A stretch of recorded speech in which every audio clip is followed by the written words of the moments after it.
Sourate 15, Al-Hijr. Je cherche refuge auprès d'Allah contre Satan, le lapidé. Au nom d'Allah, le tout miséricordieux, le très miséricordieux. Alif, Lam, Ra. Voici les versets du livre et d'une lecture explicite. Le jour du jugement dernier, les mécréants voudraient avoir été musulmans. Laisse-les manger, jouir un temps, et être distraits par l'espoir, car bientôt ils sauront. Or, nous ne détruisons aucune cité sans qu'elle n'ait eu un terme fixé en une écriture connue. Nulle communauté ne devance son terme, ni ne le retarde. Et ils, les Mécois, disent « Ô toi, sur qui on a fait descendre le Coran, tu es certainement fou. Pourquoi ne nous es-tu pas venu avec les anges si tu es du nombre des véridiques? Nous ne faisons descendre les anges qu'avec la vérité, et alors il ne leur sera pas accordé de répit à ces impies. En vérité, c'est nous qui avons fait descendre le Coran, et c'est nous qui en sommes gardiens. Et nous avons certes envoyé, avant toi, des messagers parmi les peuples des anciens. Et pas un messager ne leur est venu sans qu'ils s'en soient moqués. Et c'est ainsi que nous faisons pénétrer la mécréance dans les cœurs des coupables. Ils ne croiront pas en lui, le messager ou le Coran, bien que ce soit accompli, le sort traditionnel des anciens. Et même si nous ouvrions pour eux une porte du ciel et qu'ils pussent y monter, ils diraient « Vraiment, nos yeux sont voilés ». Mais plutôt, nous sommes des gens ensorcelés. Certes, nous avons placé dans le ciel des constellations, et nous l'avons embelli pour ceux qui regardent.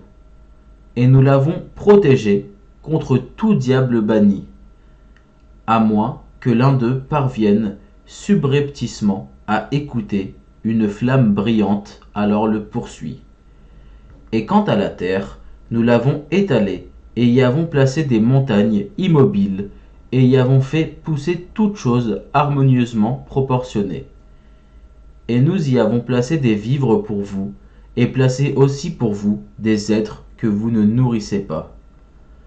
Et il n'est rien dont nous n'ayons les réserves, et nous ne le faisons descendre que dans une mesure déterminée.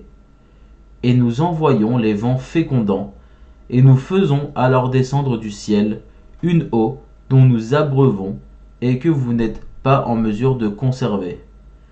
Et c'est bien nous qui donnons la vie et donnons la mort, et c'est nous qui sommes l'héritier de tout.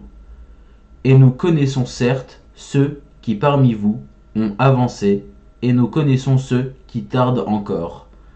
Certes, c'est ton Seigneur qui les rassemblera, car c'est lui, le sage, l'omniscient. Nous créâmes l'homme d'une argile crissante, extraite d'une boue malléable. Et quant au djinn, nous l'avions auparavant créé d'un feu d'une chaleur ardente.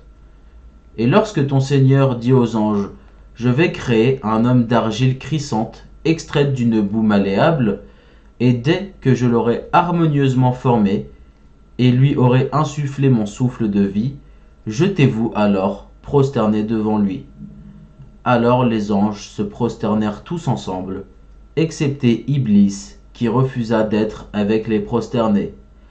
Alors Allah dit, « Ô Iblis, pourquoi n'es-tu pas au nombre des prosternés ?» Il dit, « Je ne puis me prosterner devant un homme que tu as créé d'argile crissante, extraite d'une boue malléable. » Et Allah dit, « Sors de là, du paradis, car te voilà banni. Et malédiction sur toi jusqu'au jour de la rétribution. » Il dit, « Ô mon Seigneur, donne-moi donc un délai jusqu'au jour où les gens seront ressuscités. » Allah dit, « Tu es de ceux à qui ce délai est accordé jusqu'au jour de l'instant connu d'Allah. » Il dit, « Ô mon Seigneur, parce que tu m'as induit en erreur, eh bien, je leur enjoliverai la vie sur terre et les égarerai tous, à l'exception parmi eux de tes serviteurs élus. » Allah dit, « Voici une voie droite qui mène vers moi. Sur mes serviteurs, tu n'auras aucune autorité, excepté sur celui qui te suivra parmi les dévoyés. Et l'enfer sera sûrement leur lieu de rendez-vous à tous. Il a 7 portes, et chaque porte en a sa part déterminée. Certes, les pieux seront dans des jardins avec des sources. Entrez-y en paix et en sécurité. Et nous aurons arraché toute rancune de leur poitrine, et ils se sentiront frères, faisant face les uns aux autres sur des lits. Nulle fatigue ne les y touchera, et on ne les en fera pas sortir. Informe mes serviteurs que c'est moi, le pardonneur, le très miséricordieux, et que mon châtiment est certes le châtiment douloureux. Et informe-les au sujet des hôtes d'Abraham. Quand ils entrèrent chez lui et dirent « Selem », il dit « Nous avons peur de vous ». Ils dirent « N'aie pas peur, nous t'annonçons une bonne nouvelle, la naissance d'un garçon plein de savoir. » Il dit « M'annoncez-vous cette nouvelle alors que la vieillesse m'a touché ? Que m'annoncez-vous donc ?»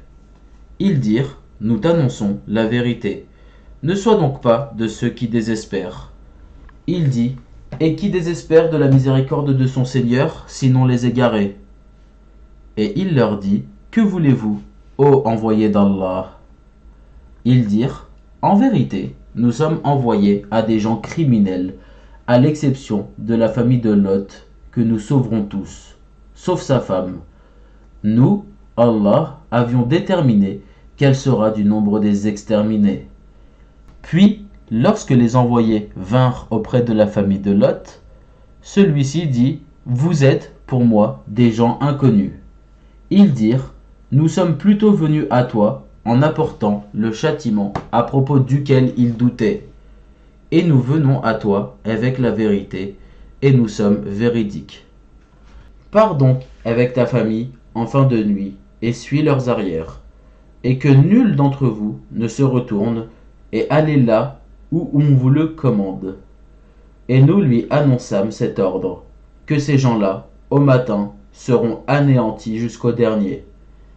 Et les habitants de la ville, Sodome, vinrent à lui dans la joie. Il dit, « Ceux-ci sont mes hôtes.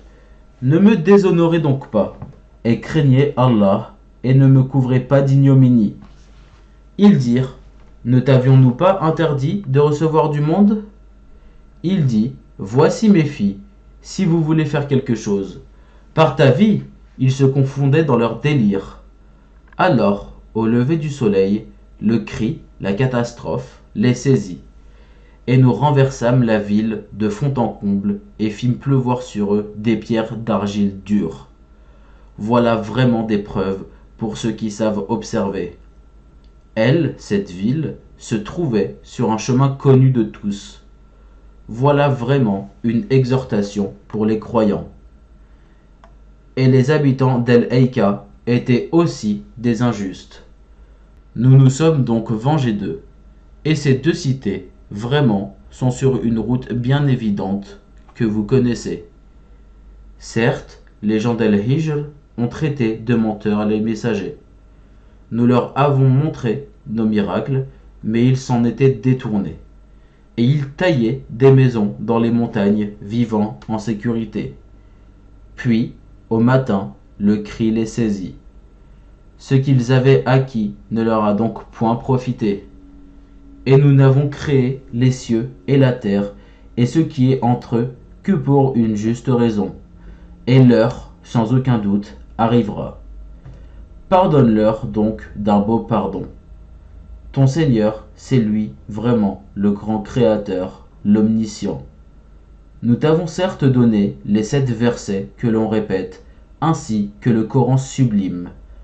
Ne regarde surtout pas avec envie les choses dont nous avons donné jouissance temporaire à certains couples d'entre eux. Ne t'afflige pas à leur sujet, et abaisse ton aile pour les croyants. Et dis, je suis l'avertisseur évident d'un châtiment. De même que nous avons fait descendre le châtiment sur ceux qui ont juré entre eux, ceux qui ont fait du Coran des fractions diverses pour créer des doutes. Par ton Seigneur, nous les interrogerons tous sur ce qu'ils œuvraient. Expose donc clairement ce qu'on t'a commandé et détourne-toi des associateurs. Nous t'avons effectivement défendu vis-à-vis des railleurs, ceux qui associent à Allah une autre divinité, mais ils sauront bientôt. Et nous savons certes que ta poitrine se serre à cause de ce qu'ils disent. Glorifie donc ton Seigneur par sa louange, et sois de ceux qui se prosternent, et adore ton Seigneur jusqu'à ce que te vienne la certitude, la mort. Sadaqallahul Adim. Allah l'immense a dit vrai.